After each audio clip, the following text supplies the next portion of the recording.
कैसे हैं सब लोग। पेज नंबर 17 डिस्कस करते हैं। इसमें एक टॉपिक गिवन है मोशन इन वर्टिकल सर्किल, ये डिस्कस करेंगे। मेरे नोट्स की कॉपी मेरे यूट्यूब चैनल से आप लोग डाउनलोड कर सकते हैं। 11th क्लास के 12th क्लास के नोट्स वहाँ पे गिवन है और सेशन में आप नोट्स का प्रिंट आउट लेकर के अपने साथ में बैठें। चलिए टॉपिक डिस्कस करते हैं। मोशन इन वर्टिकल सर्किल, क्या मतलब है वर्टिकल सर्किल मोशन से?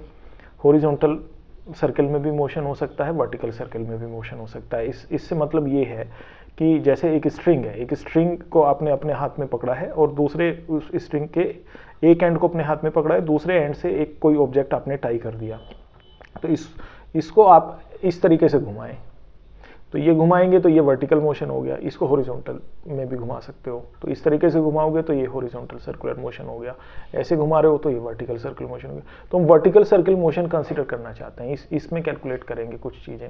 तो क्या क्या चीज़ें कैलकुलेट करना चाहते हैं? एक तो जैसे स्ट्रिंग में जो टेंशन रहती है वो कितना रहती है वो कैलकुलेट करेंगे। तो स्ट्रिंग में टेंशन तो रहती ही है। जब ये स्ट्रिंग को आपने स्ट्रिंग के एक एंड को आपने पकड़ा हुआ है और इसको आप ऐसे घुमा रहे हो, ये ऑब्जेक्ट घूम रहा है सर्कुलर पाथ में। जो स्ट्रिंग के दूसरे एंड पे जो ऑब्जेक्ट बंधा हुआ है ये सर्कुलर पाथ में घूम रहा है। ये सर्कुलर पाथ यहाँ डायग्राम में दिखा भी रखा है। आप इस डायग्राम को समझ लें एक बारी। इसमें O is the centre of the circular path. तो ये स्ट्रिंग का जो एक एंड है वो यहाँ पे इस O पे हाथ में पकड़ा हुआ है और जो दूसरा एंड है उस जिसमें ऑब्जेक्ट बंधा हुआ है, एम मास का ऑब्जेक्ट बंधा हुआ है, वो इस सर्कुलर पाथ में मूव कर रहा है। CBA या ABC पाथ पे मूव कर रहा है। तो ये जो बीच में OC दिखा रखा है या OB दिखा रखा है या OA दिखा रखा है, ये स्ट्रिंग है और इस स्ट्रिंग में टेंशन प्रोड्यूस होती है। तो ये टेंशन आप देखो अलग अलग केसेस में अलग अलग है। जब पार्टिकल की पोजीशन C पे है उस समय T3 टेंशन है। जिस समय पार्टिकल की पोजीशन B है उस समय टेंशन स्ट्रिंग में T2 है। जिस समय पार्टिकल A पोजीशन पे उस समय स्ट्रिंग में टेंशन T1 है। तो ये टेंशन अलग अलग पोजीशंस में अलग अलग रहती है। तो ये टेंशन एक तो हम कैलकुलेट करना चाहते हैं। तो दूसरा और एक क्रिटिकल वेलोसिटी कैलकुलेट करना चाहते हैं। क्रिटिकल वेलोसिटी का क्या मतलब है? क्रिटिकल वेलोसिटी एक तरह की मिनिमम वेलोसिटी होती है जो कम से कम आपको ऑब्जेक्ट को घुमाते समय रखनी पड़ेगी। ऑब्जेक्ट की उतना वेलोसिटी तो कम से कम रखनी पड़ेगी so that it completes circular motion. Circle में घूम रहा है तो सर्कल में जैसे घूमेगा तो ऊपर की तरफ जब टॉप की तरफ जाएगा तो टॉप तक पहुंच जाए कम से कम। तो ये टॉप तक कम से कम पहुंच जाए, पहुंचने के लिए एक मिनिमम वेलोसिटी से आप इसे घुमाओगे। उससे कम वेलोसिटी से घुमाए टॉप तक पहुंच ही नहीं पाएगा, बीच से ही गिर पड़ेगा। तो इस वेलोसिटी को, इस मिनिमम वेलोसिटी को क्रिटिकल वेलोसिटी कहते हैं। तो इस क्रिटिकल वेलोसिटी की वैल्यू अलग अलग है। यहाँ पे टॉप के लिए अलग है, बॉटम के लिए अलग है। तो ये कैलकुलेट करेंगे और टेंशन कैलकुलेट करेंगे। स्ट्रिंग में टेंशन तो होती है ना, स्ट्रिंग में टेंशन क्यों होगी? आप इसको सर्कुलर पाथ में ना भी घुमाओ तो टेंशन तो तब भी होगी। स्ट्रिंग में आपने स्ट्रिंग के एक एंड को ये हाथ में पकड़ा और स्ट्रिंग के दूसरे एंड में आपने यहाँ पे एक ऑब्जेक्ट टाई कर लिया और आपने इसको कोई घुमा कुछ नहीं रहे, ये सीधे से ऐसे हैंग कर रहा है ऑब्जेक्ट, तो भी स्ट्रिंग में टेंशन है। कितना? इसके मास इंटू G, वेट के बराबर। जितना वेट एक्टिंग डाउनवर्ड उतना टेंशन होगा स्ट्रिंग में।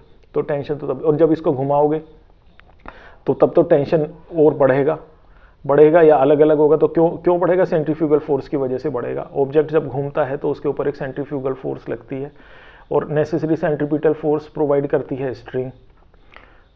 सेंट्रीफ्यूगल फोर्स स्ट्रिंग को बाहर की तरफ खींचती है। जितना बाहर की तरफ खींचेगी उतना ही उसमें टेंशन प्रोड्यूस होगा। तो अगर ज़रूरत से ज़्यादा सेंट्रीफ्यूगल फोर्स इसमें प्रोड्यूस हो जाए, ज़रूरत से ज़्यादा से क्या मतलब है कि जितना कि स्ट्रिंग बियर नहीं कर सकती, तो जितना स्ट्रिंग बियर कर सकती है, अगर स्ट्रिंग इज स्ट्रॉन्ग इनफ तो काफ़ी सारी सेंट्रीफ्यूगल फोर्स वो बियर कर लेगी। तो आप इसको काफ़ी तेज़ी से भी घुमा सकते हो। और अगर स्ट्रिंग उतना स्ट्रॉन्ग नहीं है, एक पतला सा धागा आपने ले रखा है, तो आप उसको तेज़ी से घुमाने की कोशिश करोगे तो तुरंत ब्रेक हो जाएगा, क्योंकि जो सेंट्रीफ्यूगल फोर्स काफ़ी ज़्यादा सेंट्रीफ्यूगल फोर्स प्रोड्यूस हो जाएगी और उतना सेंट्रीफ्यूगल फोर्स को ये स्ट्रिंग में टेंशन उतना टॉलरेट नहीं कर पाएगी और स्ट्रिंग ब्रेक हो जाएगी। तो इसका मतलब इसको जब घुमाते हो तो सेंट्रीफ्यूगल फोर्स के कोरस्पॉन्डिंग सेंट्रीफ्यूगल फोर्स बढ़ती है और उसके कोरस्पॉन्डिंग स्ट्रिंग में टेंशन भी बढ़ जाती है। और वो टेंशन स्ट्रिंग की अगर स्ट्रॉन्गनेस से ज़्यादा हो जाती है तो स्ट्रिंग ब्रेक हो जाती है, अदरवाइज वो सर्कुलर पाथ में बनी रहती है। तो इसमें टेंशन कैलकुलेट करना है और ये क्रिटिकल वेलोसिटी कैलकुलेट करना है। तो सबसे पहले देखिए tension eight highest point A। A point highest point है, बी पॉइंट हॉरिजॉन्टल पॉइंट है, सी पॉइंट लोवेस्ट पॉइंट है। तो ए पॉइंट पे जिस समय पार्टिकल है अपने सर्कुलर पाथ में घूमते समय, जिस समय ए पॉइंट पे है उस समय स्ट्रिंग में टेंशन कितना रहती है ये कैलकुलेट करना चाहते हैं हम। तो टेंशन कितना होगी ये कैलकुलेट करने के लिए आप क्या कर रहे हो कि डाउनवर्ड फोर्स टोटल कैलकुलेट कर ली, और ये डाउनवर्ड फोर्स दोनों कैलकुलेट करोगे they will equate centrifugal force. Centrifugal force बाहर की तरफ लगती है विच इज mv²/r। ये एक्सप्रेशन तो सेंट्रीपिटल फोर्स का है, सेंट्रीफ्यूगल कैसे कह रहे हैं, सेंट्रीफ्यूगल फोर्स और सेंट्रीपिटल फोर्स का दोनों का एक्सप्रेशन यही है, दोनों आपस में बराबर ही होती हैं। सेंट्रीफ्यूगल फोर्स भी mv²/r के बराबर ही होगी। तो स्ट्रिंग में बाहर की तरफ जो लग रही है ऑब्जेक्ट के ऊपर वो सेंट्रीफ्यूगल फोर्स लग रही है mv²/r। ए पॉइंट की बात कर रहे हो, और डाउनवर्ड कितना लग रही है, एक तो mg उसका वेट डाउनवर्ड लग रहा है, और दूसरा ये टेंशन T1 है उस समय स्ट्रिंग में, ये T1 भी डाउनवर्ड लग रही है। तो T1 प्लस mg ये दोनों डाउनवर्ड थी इसलिए दोनों को प्लस कर दिया, सेम डायरेक्शन में थी।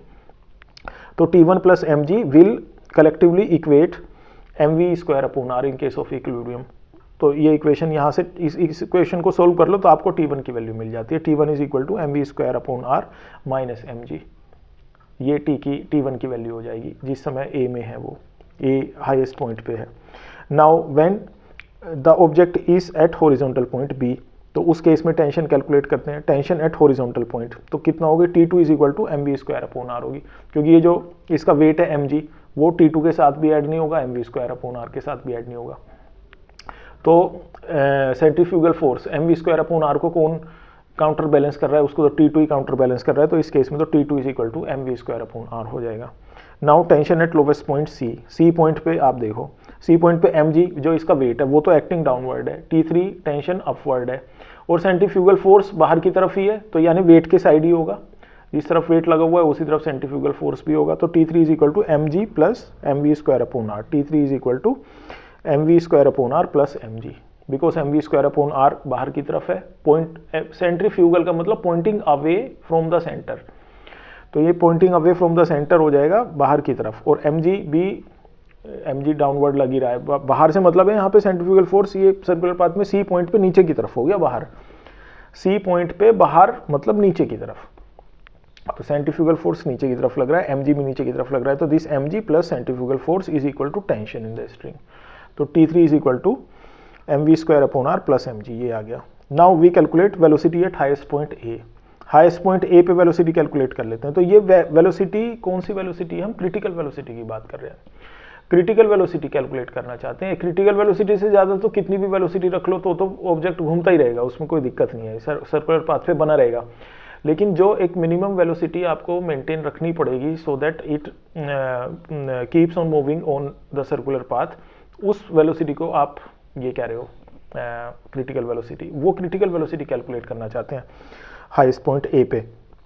तो क्रिटिकल वेलोसिटी यानी mv²/r को कम से कम इतना हो कि वो mg को ये दोनों आपस में बराबर हो जाए, ये दोनों आपस में बराबर हो जाएंगे तो टेंशन स्ट्रिंग में जीरो हो जाएगी, स्लैक हो जाएगी। तो टेंशन जीरो होने का मतलब ये नहीं है कि वो नीचे गिर पड़ेगा ऑब्जेक्ट, वो एक तो हाईएस्ट पॉइंट पे पहुंच गया है, और हाईएस्ट पॉइंट पे अब उसके ऊपर टोटल 3 फोर्स लगती है, एक तो इसका वेट लगता है mg, एक लगती है सेंट्रीफ्यूगल फोर्स mv²/r, और एक लगती है टेंशन। तो अगर इसमें अच्छा टेंशन क्यों प्रोड्यूस होती है, टेंशन प्रोड्यूस होती है सेंट्रीफ्यूगल फोर्स की वजह से, mg की वजह से भी प्रोड्यूस होती है, लेकिन यहाँ तो mg टेंशन तो प्रोड्यूस नहीं करेगी हाईएस्ट पॉइंट पे, क्योंकि mg तो डाउनवर्ड डायरेक्शन में ही लग रही है, और स्ट्रिंग में टेंशन कब प्रोड्यूस होगी, जब बाहर की तरफ कोई फोर्स लगे, वही तो खींचेगी स्ट्रिंग को, तभी तो टेंशन प्रोड्यूस होती। तो हाईएस्ट पॉइंट पे इसका वेट, स्ट्रिंग ऑब्जेक्ट का weight will not produce tension in the string, तो ये तो डाउनवर्ड लग रहा है बल्कि और स्ट्रिंग को स्लैक और करेगा, तो ठीक है। तो mg तो कंट्रीब्यूट करेगी नहीं टेंशन में, तो फिर कौन कंट्रीब्यूट करेगा, mv²/r, सेंट्रीफ्यूगल फोर्स कंट्रीब्यूट करेगी। अब सेंट्रीफ्यूगल फोर्स को हमने ये कह दिया कि सेंट्रीफ्यूगल फोर्स बाहर की तरफ लगी हुई है और mg डाउनवर्ड लगी हुई है, ये दोनों आपस में अगर इक्वल हो जाएं तो इन दोनों ने एक दूसरे को काउंटर बैलेंस कर लिया, तो अब टेंशन का तो प्रोड्यूस करने वाला कोई फैक्टर ही नहीं रहा, mg तो वैसे भी नहीं कर रही थी और सेंट्रीफ्यूगल कर रही थी, उसको mg ने काउंटर बैलेंस कर लिया, तो अब इसमें कोई टेंशन प्रोड्यूस नहीं होगी स्ट्रिंग में, तो इस केस में स्ट्रिंग स्लैकन हो जाएगी। और स्लैकन होने का मतलब ये नहीं कि ऑब्जेक्ट नीचे गिरेगा, क्योंकि ऑब्जेक्ट नीचे नहीं गिर रहा, नीचे गिराने वाली भी तो कोई फोर्स नहीं बची है। mg नीचे गिराती ऑब्जेक्ट को, mg को सेंट्रीफ्यूगल फोर्स ने काउंटर बैलेंस कर रखा है। तो अब इस ऑब्जेक्ट के ऊपर कोई फोर्स नहीं लगी हुई है इस समय, ना तो सेंट्रीफ्यूगल फोर्स लगी हुई है, ना वेट लगा हुआ है, ना टेंशन है। तो वो लगा हुआ इसलिए नहीं है क्योंकि काउंटर बैलेंस कर लिए सब एक दूसरे ने। तो इस केस में क्या होगा, ये हो गई टेंशन, स्लैकन की कंडीशन हो गई, टेंशन इज जीरो। और ये वो कंडीशन है कि इसके कोरस्पॉन्डिंग जो वेलोसिटी है, यानी जो सेंट्रीफ्यूगल फोर्स में mva²/r है, तो ये जो va है ये क्रिटिकल वेलोसिटी है। तो इस एक्सप्रेशन से कैलकुलेट कर सकते हो। तो mva²/r is equal to mg, यहाँ से m दोनों साइड से कैंसिल हो गया, तो you get va² is equal to gr, यानी कि va is equal to √gr।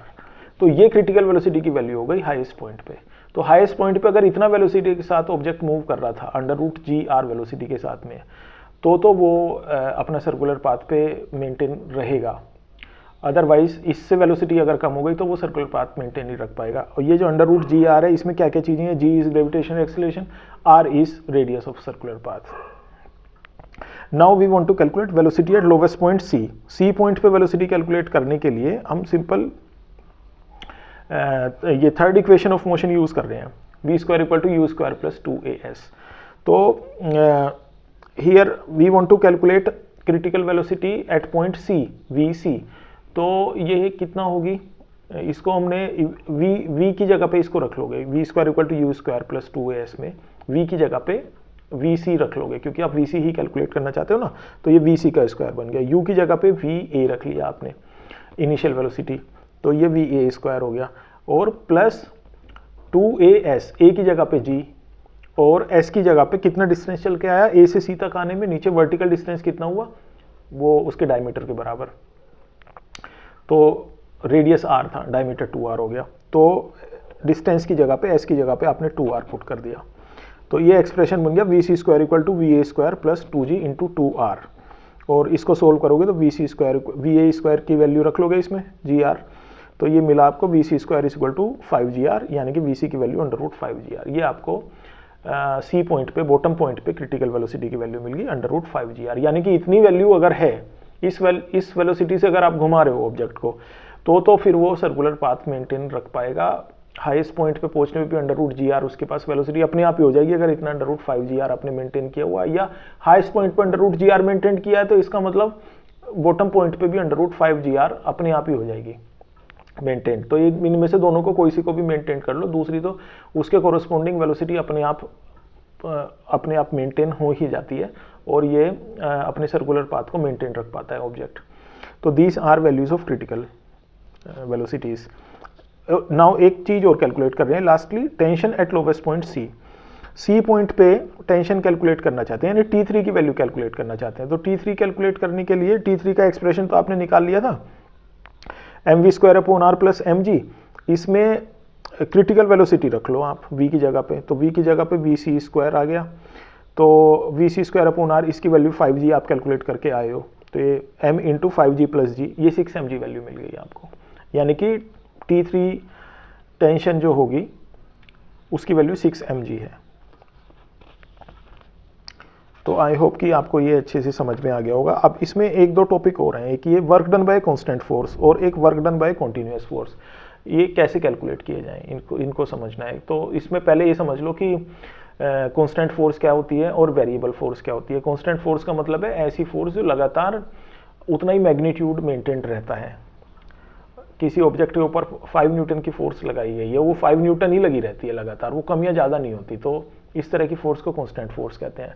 तो लेकिन नेचर में कांस्टेंट फोर्सेस होती नहीं है, आमतौर से वेरिएबल फोर्स ही होती हैं। आप भी अगर किसी ऑब्जेक्ट के ऊपर फोर्स लगाने लगो तो आप कांस्टेंट फोर्स कहाँ लगा के रख पाओगे? आप तो थोड़ी देर में थकने लगोगे, मिनट 2 मिनट में ही थकने लगोगे।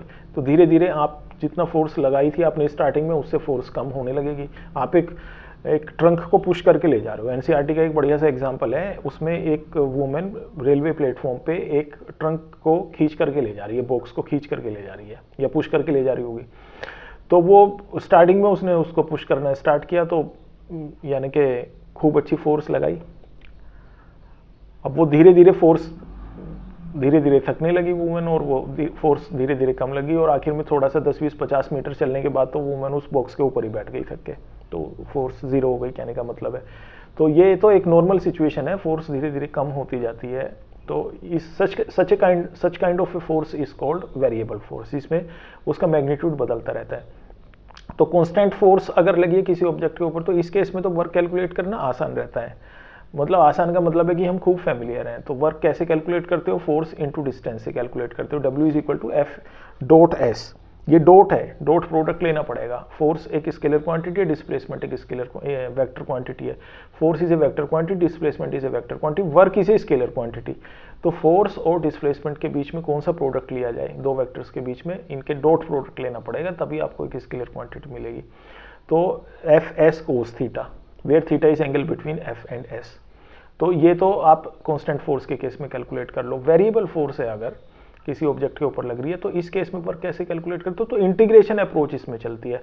तो कैलकुलेट करोगे W is equal to integral of F x d x, यानी एफ को इंटीग्रेट करोगे विद रिस्पेक्ट टू एक्स, और जिस डिस्टेंस की जिस रेंज के लिए भी वर्क कैलकुलेट करना चाहते हो वही लोअर लिमिट और अपर लिमिट लेके चलोगे।